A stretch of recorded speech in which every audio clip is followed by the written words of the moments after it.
നമസ്കാരം. അപ്പോൾ Bigg Boss season 7 cup വാങ്ങിക്കൊടുത്ത PR വിനുസാറിനും ടീമുകൾക്കും എന്റെ അഭിനന്ദനങ്ങൾ. ബുദ്ധിമുട്ടി തമാശ പറയല്ലേ, ആരുടെ പിണ്ടമയ്ക്കാണ് നിന്നെ പിന്നെ കെട്ടിയെടുത്തേ, അടിച്ച് ഞാൻ ഷേപ്പ് മാറ്റും. പിന്നെ ബിഗ് ബോസ് ഹൗസിന്റെ ഉള്ളിൽ ഞാൻ കയറിയതിനു ശേഷം 3-ാമത്തെ ദിവസം ഞാൻ അറിയാതെ എന്റെ അച്ഛന്റെ കയ്യിൽ നിന്ന് 1.5 ലക്ഷം രൂപ വാങ്ങിച്ച് സോഷ്യൽ മീഡിയയിൽ എനിക്ക് എന്തോ വലിയ റീച്ചൊക്കെ ഉണ്ടാക്കി തരാമെന്ന് പറഞ്ഞ് PR പണി എടുക്കാമെന്ന് പറഞ്ഞിട്ട് വിനുസാറ് PN പണിയാണ് തന്നത്. എനിക്ക് മനസ്സിലാവാത്തോണ്ട് ചോദിക്കുക, എന്താ നിന്റെ ഉദ്ദേശം? പക്ഷേ ഈ റീ എൻട്രിക്ക് പോയ സമയത്ത് 1.5 ലക്ഷത്തിന് പകരം 15 ലക്ഷം രൂപയുടെ പണി ഞാൻ വിനുസാറിനെ കൊണ്ട് എടുപ്പിച്ചിട്ടുണ്ട്. നിങ്ങൾ കാണിച്ച ഒരുമാതിരി പോക്കത്തിലായിപ്പൊന്നും മിണ്ടണ്ട, തനിക്കൊന്നും പറഞ്ഞ പണിയല്ല മിച്ചറത്. ആ പണിയില് കൂട്ടുനിന്ന അല്ലെങ്കിൽ എന്നെ ഇത്രയും റീച്ചും ഇത്രയും ഫേമസും ഇത്രയും വൈറലാക്കി തന്ന വിനുസാറിന്റെ സോഷ്യൽ മീഡിയക്കാർക്കും യൂട്യൂബേഴ്സിനും എന്റെ എല്ലാ നന്ദിയും ഞാൻ അറിയിച്ചു കൊള്ളുന്നു.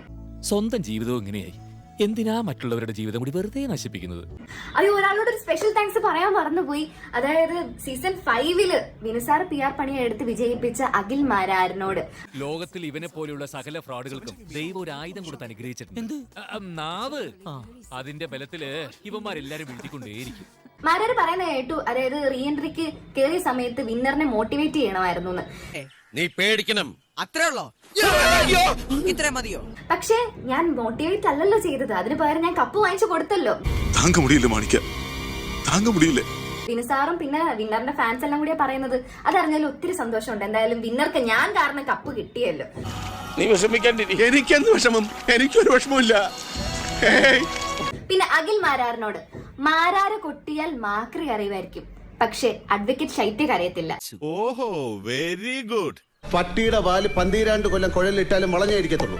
മാരാർ ഇരിക്കുന്ന തട്ട് താണേ ഇരിക്കത്തുള്ളൂ എന്ന് മാരാരും മാരാറിന്റെ ഫാൻസുകളൊക്കെ എപ്പോഴും പറയുന്നത് കേട്ടിട്ടുണ്ട്. പക്ഷെ ഗെയിമർ തൊപ്പിയുടെ മുമ്പിൽ മാരാറിന്റെ തട്ട് എത്രത്തോളം താണെന്ന് നമ്മൾ എല്ലാവരും കണ്ടതാ. നിനക്കും അസൂയില്ലാത്തോണ്ട് കുഴപ്പമില്ല. നിലപാടുള്ളവർക്കേ ശത്രുക്കൾ ഉണ്ടാകത്തുള്ളൂ. ബാക്കിയുള്ളവരെ പ്രീതി പിടിച്ചു കിട്ടാൻ വേണ്ടിയിട്ട് എനിക്ക് എന്റെ നിലപാട് മാറ്റാൻ ഞാൻ ഉദ്ദേശിക്കുന്നില്ല. ഇതൊക്കെ ഞങ്ങളോട് പറഞ്ഞത് എന്തിനാണ്? അപ്പോൾ ഇനി ഈ വീഡിയോസ് എല്ലാം റീപോസ്റ്റ് ഇട്ട് എനിക്ക് ഇൻസ്റ്റാഗ്രാമിൽ 1 മില്യൺ എങ്കിലും വാങ്ങിച്ചു തരണം. എന്നെ ഭയങ്കര കുറച്ചുകൂടി വൈറലാക്കണമെന്ന് എല്ലാവരോടും ഞാൻ അഭ്യർത്ഥിക്കുന്നു. ഔചിത്യം എന്നൊരു സാധനമുണ്ട്. ഒരു മനുഷ്യനായ കുറച്ചൊക്കെ ഔചിത്യം വേണം. സോ ഇനി വരും ദിവസങ്ങളിൽ വളരെ ഡീറ്റെയിൽ ആയിട്ടുള്ള വീഡിയോസ് ഞാൻ യൂട്യൂബിൽ പോസ്റ്റ് ചെയ്യുന്നതായിരിക്കും. അപ്പൊ എന്തായാലും എന്നെ ഇത്രയും വൈറലാക്കി തന്ന എല്ലാവർക്കും ഒരിക്കൽ കൂടി നന്ദി പറഞ്ഞുകൊണ്ട് ഞാൻ നിർത്തുന്നു. Thank you so much. ഈ കൊച്ചിനൊക്കെ ഏത് ഭാഗ്യവാനാണോ കെട്ടണേ? തൽക്കാലം ഇത്രയും മതി. വരട്ടെ.